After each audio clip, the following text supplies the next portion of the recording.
La première condition est que la guerre cesse, comme l'a dit le président Trump. Si nous libérons tous les prisonniers de guerre, la guerre cessera. La deuxième condition est que les Israéliens se retirent de la bande de Gaza. La troisième condition est de laisser entrer toute l'aide humanitaire destinée à la population de Gaza. Les Israéliens ont détruit 90% des armes du Hamas. Le Hamas n'a donc plus rien à dire au sujet des armes. Nous n'accepterons jamais que des non-palestiniens contrôlent les Palestiniens.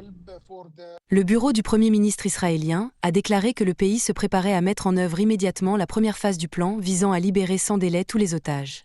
Les dirigeants mondiaux, notamment le secrétaire général de l'ONU Antonio Guterres, le président français Emmanuel Macron, le président colombien Gustavo Petro et la première ministre italienne Giorgia Meloni, ont tous réagi positivement à la réaction du Hamas.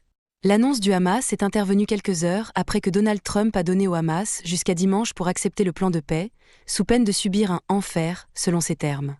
Après la réponse du Hamas, Donald Trump a écrit sur les réseaux sociaux qu'il pensait que le Hamas était prêt pour une paix durable. Il a appelé Israël à cesser immédiatement les bombardements sur Gaza. Je tiens à remercier les pays qui m'ont aidé à mettre cela en place. Le Qatar, la Turquie, l'Arabie Saoudite, l'Égypte, la Jordanie et tant d'autres. Tant de personnes se sont battues avec acharnement. C'est un grand jour. Nous verrons comment tout cela se terminera. Nous devons obtenir une réponse définitive et concrète.